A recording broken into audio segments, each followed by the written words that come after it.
Hey, good morning, guys. It's Donald and Mary, and we're here to bring you your morning weather, water, and trail chatter report. And so we already made one video this morning, but for some reason, the sound was missing.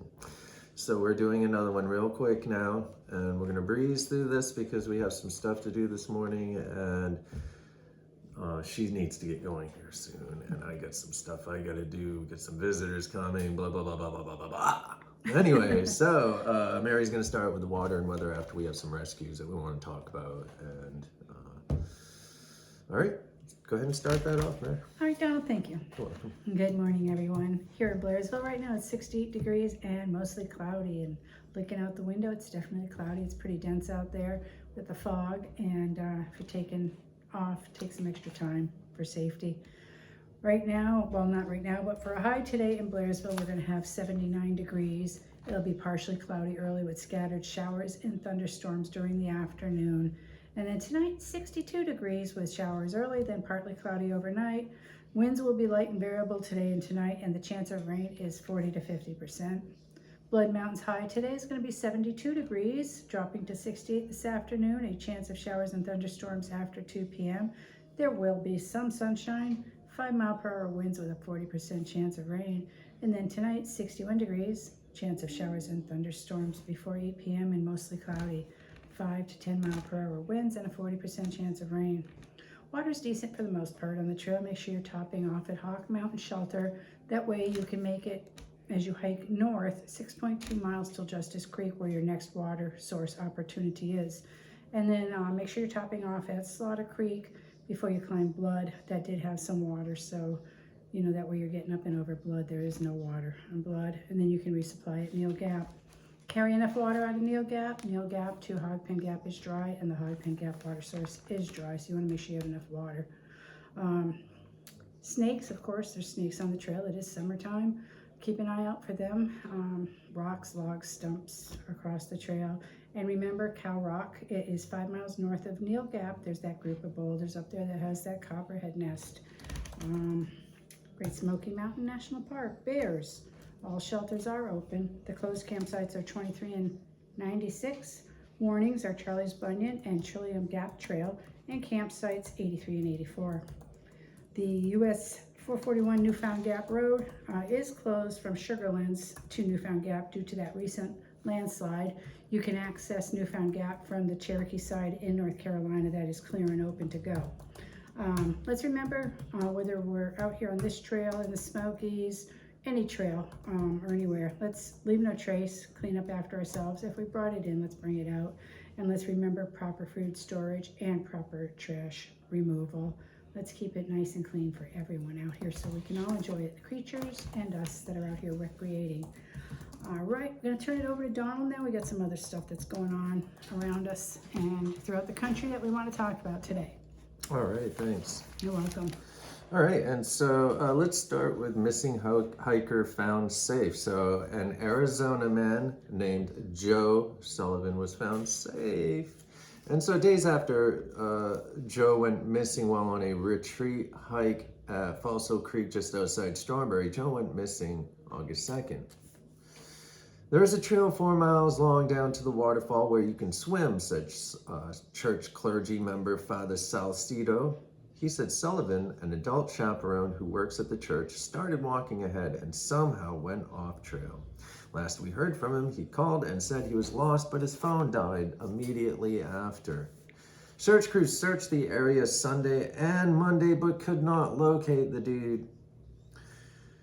The steep terrain, high temps, and limited drinking water were concerns. Sullivan would be found August 5th. During the man's days he was missing, Sullivan ate prickly pears and prayed the water he found would not make him sick.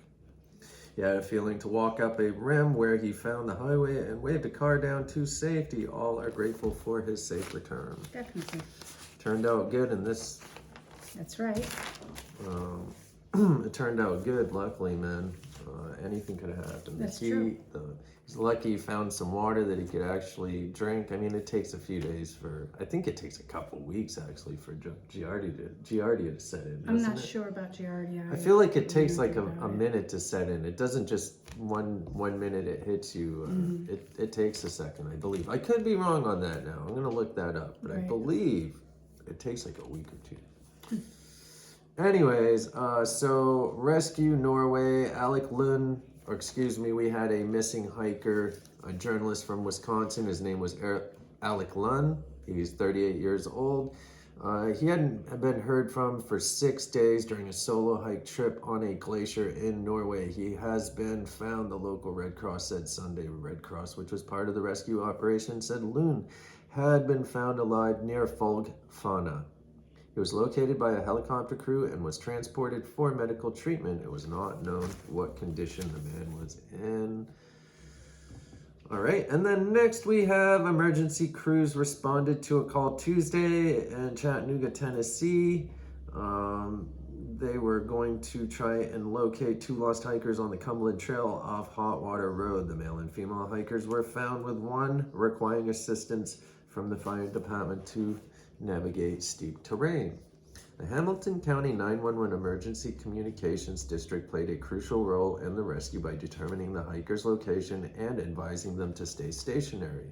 Staying in place until rescue comes is so important, as it is hard for them to find a moving target, says officials. There were no reported injuries, but Hamilton County EMS was on standby. There is no further information. All right, and so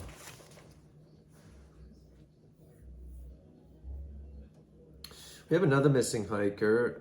We have a missing hiker. Excuse me, give me one moment. Let me pull this up.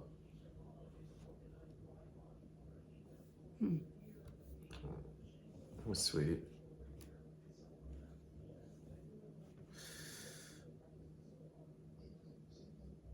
All right, and so we have a missing hiker from Minnesota. He was hiking in Wyoming Bighorn Mountains after texting his wife to summit that he summited the mountain. He stated that it was tougher than he thought and he was tired, and it was around 6 p.m. and he started to descend the mountain. Let's go ahead and see what they have to say.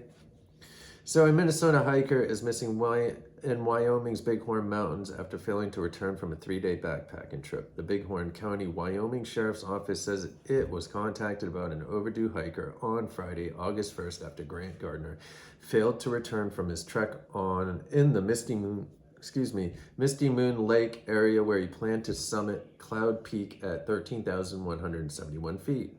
Gardner made contact with his wife on the evening of July 29th, 2025, letting her know he had made it to the summit. Since that time, there has been no contact with Gardner. Gardner's vehicle was found abandoned at the parking lot of the West 10 Sleep Trailhead in Cloud Peak Wilderness area, and a note left in the logbook indicated he had entered the wilderness area in accordance with his planned trip. Gardner's phone records show he summited Cloud Peak around 7 p.m. A text to his wife at the summit indicated the climb was more taxing than he expected and he was tired, states Sheriff's Office report. Cloud Peak is the highest peak in the Bighorn Mountains, and the typical route requires a 22-mile round-trip hike. No details have been given regarding Gardner's equipment or experience, but his brother told CBS that he is an avid outdoorsman.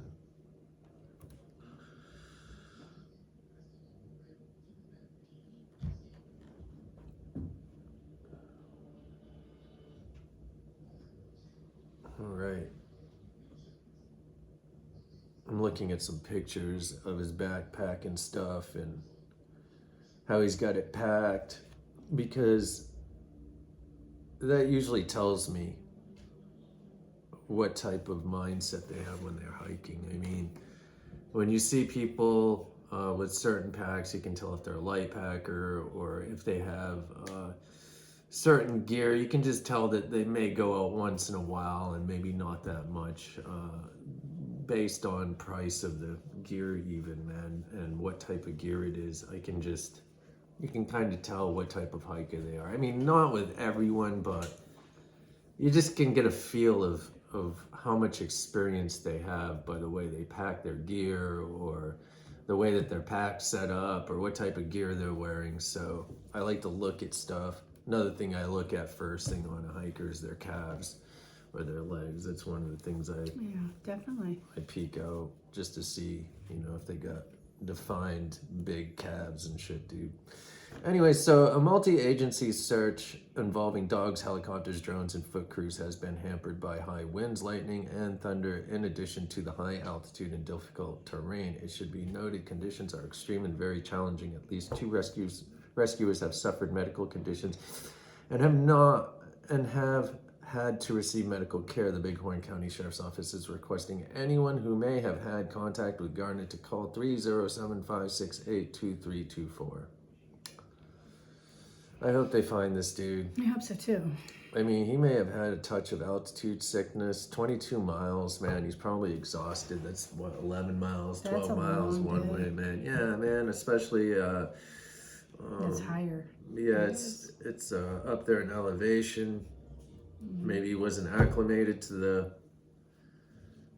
high altitude yet, because he is from Minnesota, and there's not really many hills in Minnesota, so I don't Well, know. let's hope for the best. Yep, well, that's all we can do. All right, guys, and so let's go and we'll end it here. All right, and so today Mary is going to be heading to North Carolina to scoop up a hiker going back to Mooney Gap, somewhere by Rock Gap, right? That's correct. All right, sweet. And yesterday we had a Gainesville Amtrak or bus? Amtrak. So we picked up an Amtrak rider, and they went up to Amicalola to start their northbound journey to Katahdin. That's right. They're gonna hike as far as they can till January, and hopefully they hit Katahdin. If not, they can come back another time and finish it, I guess. What an awesome adventure, even if they don't get to Katahdin. Yeah, right. It's just a great time out That's there. all it is, and is just an adventure. It's the journey, man. The journey is the destination. That's right. So, anyways, not a lot of people out here, man, right now. It's kind of slow, but there's still people moving around. Water's kind of scarce Yeah, in it's places. getting It's just scarcer. that time of year, man. It did rain out yesterday pretty good, so The rain definitely helps replenish, even if it's for a day or two. sure. It's more water out here now than when we came through here, when it was really dry. 2016 was a drought. It was a huge drought year. You'd go like 12 miles with no water, man. It was dry. Yeah. All right. And so, did you have anything else you'd like to say? No, I'm good. I'm excited about going out to Mooney Gap today. I'm going to get some pictures and video because I love all those mushrooms and flowers and critters and things like that. I was so excited about those 2 moths at Amicalola yesterday. Oh yeah. That was really cool. They were cute. Yes. They were pretty, huh? So anyways, that's my excitement. All right, kids, man. All right. So if anyone needs anything at all, give Mary and I a call. We're here for you. I'll be here manning the phones today. Get some visitors coming over, and then maybe we're doing some camping tonight. We got a long-term and his old lady down here, man, roaming around somewhere, and so maybe we'll meet up with them and do some camping tonight.